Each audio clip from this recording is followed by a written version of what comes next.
Thank you, Sean. It's now my great pleasure to introduce our speaker for this evening. Mr. Chris Loseth has been a member of this valley for a number of years. He has served as the president and CEO of Potlatch No. 1 Federal Credit Union for 24 years and is responsible for all aspects of the credit union.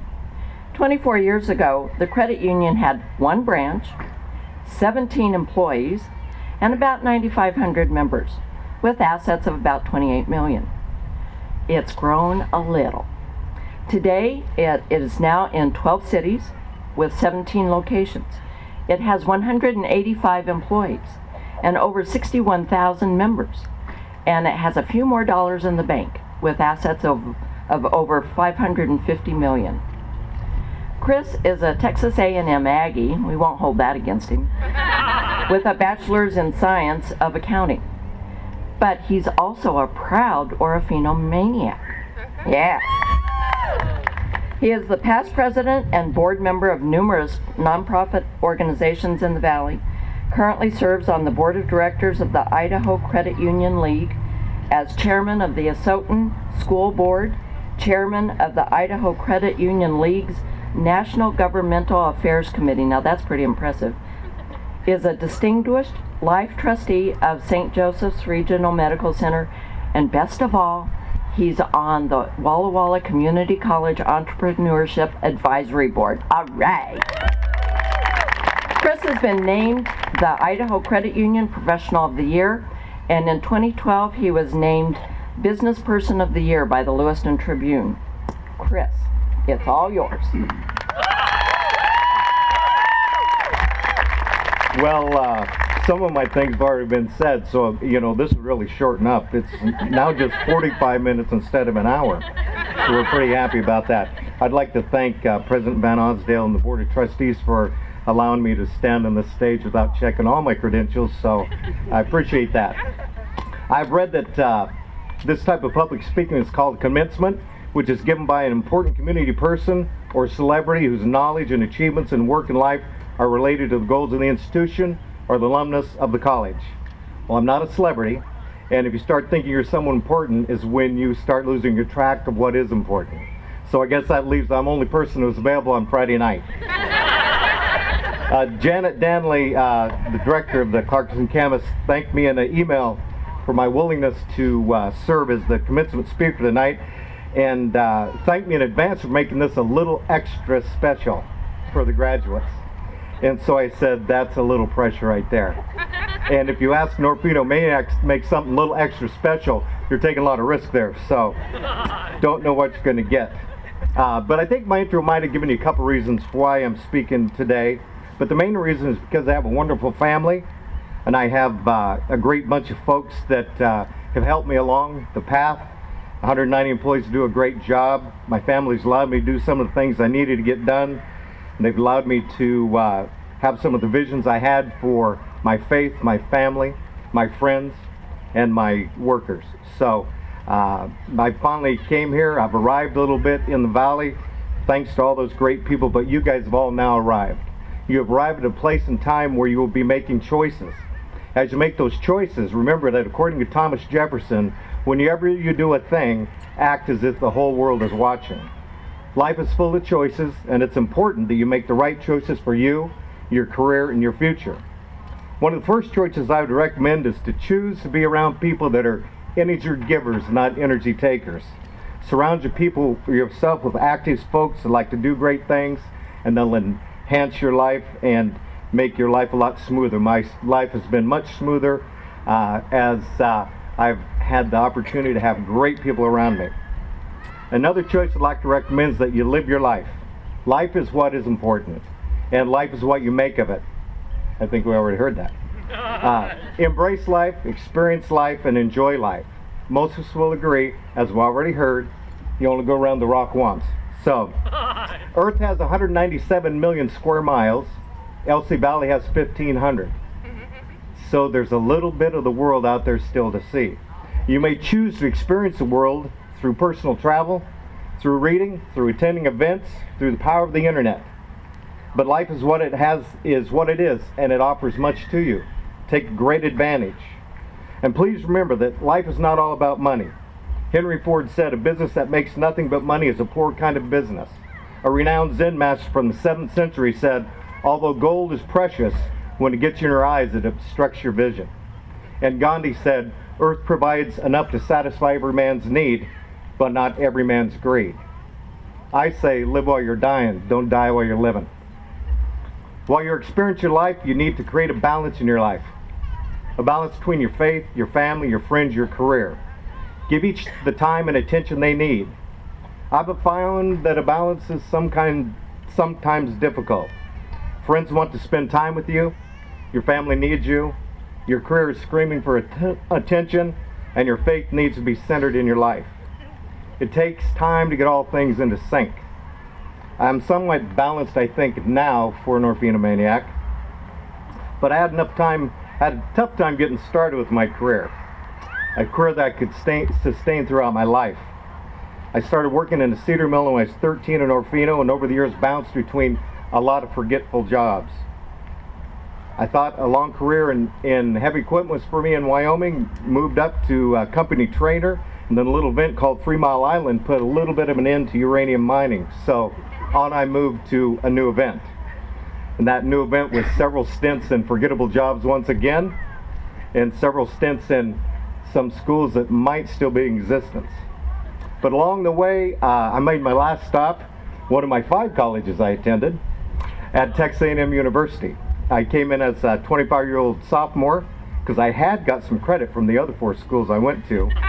And a nice old wise counselor said, "Son, you need to settle down and graduate." So I kind of took that to heart. So I got a full-time job, I got married, and finally got a degree and a chance at a career doing something using my brains instead of the little brawn I had. And my wife is sitting in the second row right there, Lori Loseth, Dr. Lori Loseth. So it took me 10 years to move on with my life, get ahead, figure out where I was going. 5 colleges, 6 states, and then I arrived where I'm going to finish my career up after 34 years. I'd like to leave sometime, but I don't think I can because I think some of the universities are out of business and I can't get my transcripts, so unable to prove that I actually went to school. But Texas A&M wasn't forgetful. It was a great place. Heisman Trophy winner this year, probably next year, and we're the only team to beat Alabama this year. Just thought I'd throw that out. Not a simple road I've traveled, but a road that's taught me a lot of things. I don't really remember my graduation.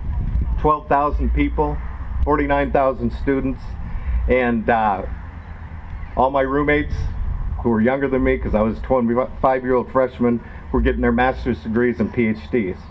After I got out of school, I had a job in public accounting, moved 2 days after graduation and went to work a week later.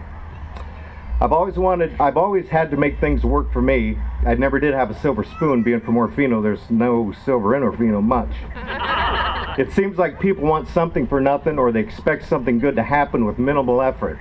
It doesn't happen that way. A quote from a high school coach facing a tough team in the state playoffs goes like this: "We might not be the best team on paper, but we're going to work harder than everybody, and we're going to want it more." No one is going to give you anything, and no one owes you anything. That's the simple truth. Just because you think you're the most deserving, qualified candidate for a job, promotion, raise, special task, or committee does not mean it's going to happen the way you expect or would like. But by wanting it more and working harder than you might want to, or harder than your colleagues, you will show those watching you that you are truly the one for the job and the most deserving. When it is your time. And sometimes it's frustrating because you don't understand when it's your time. But when you persevere like you've persevered and work hard like you've worked, you'll go to work hard, and that day will come where your perseverance pays off. And how can you make that happen? Well, I copied this off a wall in a dentist's office in Lewiston. I thought it was pretty good. The difference between ordinary and extraordinary is a little extra. Put that little extra effort into your work life. Work ethic is lacking in today's workplace. A little bit of extra effort is appreciated by every employer. Great work ethic is tough now, and it's a tough world. People have to be committed to their jobs, committed to success to make companies move forward. Companies are facing a tough time surviving this economy, And if you read the papers just recently in our valley, you'll know that two of the organizations in our valley are facing layoffs just right away. Take care of your employers, customers, and work well with your colleagues. I think that'll lead you to a long career. And it is easy to know what you're against, but much harder to know what your values are. Albert Einstein said, "Try not to become a man of success, but rather try to become a man of value." Roy Disney, nephew of Walt Disney, said, "It's not hard to make decisions when you know what your values are." My heroes are the folks that know what they stand for instead of just saying what they stand against. Everyone's a critic, and it's important to try and make a difference and not be part of the problem. How we act creates who we are, how much you can bend the rules without being caught, and if you're successful at bending the rules, how many times you can do without being caught is a sure road to unhappiness professionally and personally. Be someone who works to resolve issues and provide guidance and leadership. You're all part of a society, and we value our society. A society that includes people from every walk of life. A society that needs to respect each other and work for the common good of all in our society. Not just for one segment of the society. Be open to all segments. Involve yourself in your community. None of us is or should try to be on an island. Sure, we all have specific things that we care most about, but think about the rest of the society. You can all make a difference in your communities. And I strongly encourage you to be involved in your community. At P1FCU, every employee is required to volunteer in the 12 cities where we have branches, and we volunteer in excess of 4,000 hours a year. And our volunteer time is equivalent to 2 full-time staff just working on community projects, all not being paid. I've had the opportunity to be president of 4 volunteer organizations at the same time in the past and spent numerous hours. And the reason I do that is because I want a good community, and I want to be an example for the people that work for me. So be an example for your coworkers, your colleagues, and maybe your bosses, that they should be involved too. I'm not sure what people think, but things don't just happen. People make things happen, and your involvement in volunteer activities will not only lead to a great community, but also help you grow personally through self-respect and professionally by showing your commitment to do a better good. And to finish up with one last thought, this is where you smile and start getting happy. I encourage you to keep learning for your whole life. Knowledge is power, and enthusiasm pulls a switch. There will not be a time that you have all the knowledge you need in this ever-changing world that we live in. You will gain knowledge as you move forward in life, or you will fall behind quickly. Your desire for knowledge will drive you forward. You have all gained a piece of the knowledge you need to go forward with your new or enhanced careers. It is now up to you to enthusiastically go forward with your newly gained knowledge and pull a few switches, make some good choices, and live your life. And one last thing I promise. Let's talk about who's graduating. There's 194 graduates this year's class. 69% of those are Washington residents. 28.5 are Idaho residents. I do a little rounding. Rounded out by 1% Oregon residents, 0.5% from Alaska, 0.5% from Kentucky, and 0.5% from Massachusetts. The youngest graduate is 17, and the most mature graduate, which all of us getting older call it mature, most mature graduate is 67, with a median. There you go. With a median age of 42. 82% are females, so being from Orfino, I figured 18% are male. I figured that out. Because Jen didn't tell me, and I was assuming, but yeah, 18.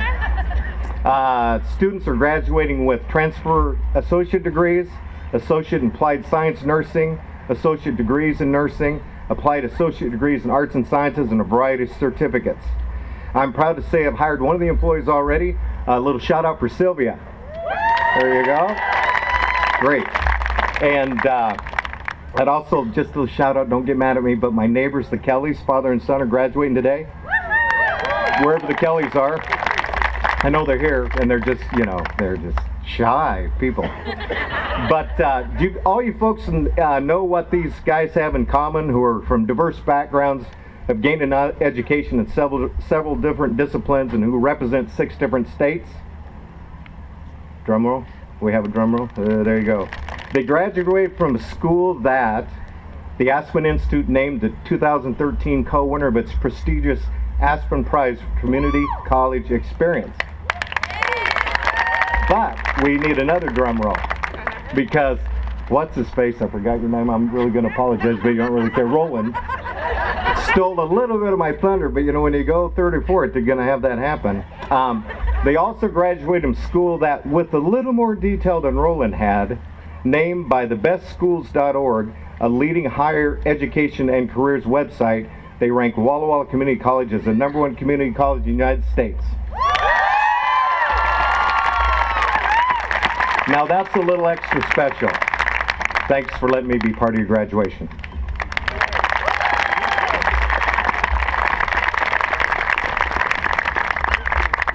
Chris, thank you. And graduates, I think you have some role modeling here. All righty.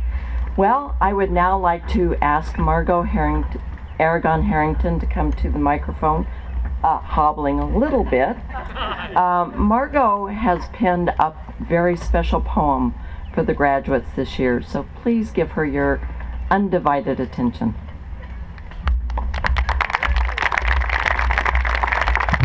Thanks, everyone. Every year I like to write an original poem for the graduating class, and this year I wasn't going to let a little broken bone stop me from doing that after what all of you have been through for the last few years, right?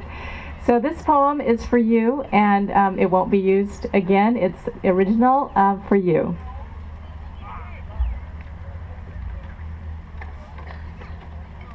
Before you go, today I thought of you sitting here, the full moment of your lives in your hands, like promises, like wishes meant to come true. I thought of you and what it must have taken to get you here to this day, and I marveled. I will never know the days you thought you couldn't make it, not one more day, but you did anyway. The nights you raged, questioning your worth, the audacity of your dream. Yet today arrived, like it always does, like it must. And thankfully, wonderfully, so did you. Congratulations, graduates.